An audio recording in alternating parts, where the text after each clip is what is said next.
You probably have heard many videos about spirituality, but do you actually know what is spirituality? What if I told you that everything you see, touch and believe is real and is actually an illusion? Having a deep understanding of spirituality makes you immensely powerful and even invulnerable, and they don't want you to know that. Before we dive deeper, I want to hear your thoughts. Do you think our physical world is real? In this video, you will discover what spirituality actually is and why most videos that you see about spirituality are complete. We'll expose the hidden nature of reality and how to use this knowledge to your advantage. It's not just philosophy. The main idea of spirituality is hidden in the word itself, spirituality. The main word is spirit. The main idea is understanding of what spirit is, as opposed to matter. There are two opposing worldviews. One is the materialistic worldview and the other is the spiritual worldview. The materialistic worldview suggests that matter is primary and consciousness is the result of the activity of the brain. That means that when you die, the game is over, there is nothing there. This worldview takes into account only what can be measured by simple instruments, disregarding any other possibility. People who follow this worldview are fanatics of a new religion, scientism, that is only present for 200 years or so. By scientific means, that is less than 0.1% of the history of our species of Homo sapiens.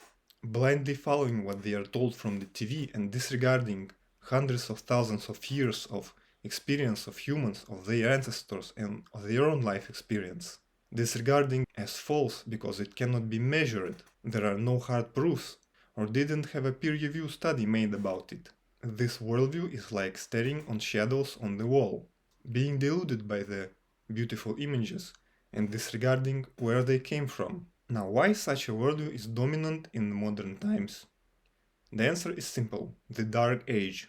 Some call it Kali Yuga or the Night of Svarog. To explore this idea in depth, watch my video about the Dark Age. Said simply, the spiritual power available to humans on Earth follows a certain cycle, and when the amount of the spiritual power is the lowest, those are the Dark Ages. The Dark Ages were in the past 2000 years and has officially ended in 2012. Humanity has passed the exam, we have not self-destructed, and a global process of awakening is happening. Now the spiritual worldview. The spiritual worldview states that spirit is primary. If we explore the many ancient and sacred spiritual texts in the Bible, in the beginning was the Word, and the Word was with God, and the Word was God. Also, He was with God in the beginning. Through Him all things were made. Without Him nothing was made that has been made. So we fix our eyes not on what is seen, but on what is unseen. For what is seen is temporary, but what is unseen is eternal. The word word is not a fully correct translation of the original text logos, which meaning is closer to the idea of a thought, mind and consciousness. In the Vedic scriptures we have next texts. Brahman, the absolute, alone is real. The world is an illusion. The individual self is none other than Brahman. As from a blazing fire sparks, being of the same nature, fly forth by the thousands, so do various beings come forth from the imperishable and return thereto. In Islamic texts we have the quotes of Rumi: "This world is a dream, don't become attached to it. The real world is everlasting. This world is a dream, only sleeper considers it as real." Simplified, all these spiritual and ancient texts explain you that spirit is primary to matter, that the spiritual world is the source of everything. Translated into simple words, the spiritual world is the reason why matter exists, why the material physical world exists. The spiritual world is like a blueprint to the material physical world. Thoughts, ideas, concepts solidify and eventually manifest in the physical world. This process can be simply explained by the four elements. First, the air element, a thought appears. Second, the water element. Water element is the emotion. When you have certain thoughts for some time, emotion starts catching up and building an emotion. The third is fire, it's the action, your activity in the world. And the fourth is earth, the physical tangible result. Let's take this example. A made-up character, Bob, is thinking about a car. He's thinking about a car, thinking for some time, for weeks. Eventually, emotions arise, a desire arises. He wants a car, he desires a car, he thinks about a car and he desires a car. Eventually, this leads to actions. He starts doing some actions. He starts looking at a car, he's looking at advertisements, he's thinking how to buy a car, and he is trying to save money to get a car. And eventually, this leads to the earth element, to a tangible result, a car appears in his life. This is a process of manifestation. Having an understanding of this process, we can easily manifest everything in our life.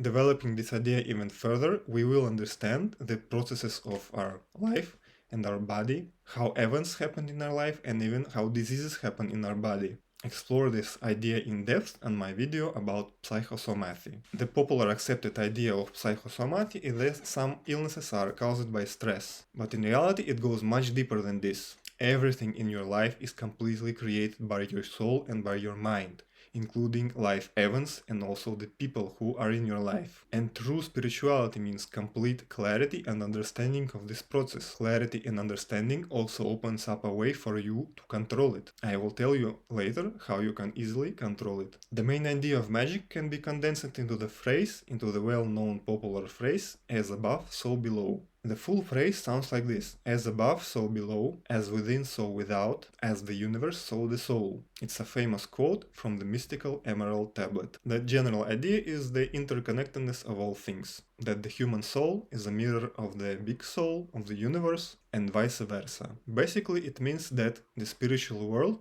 is a blueprint to the material world.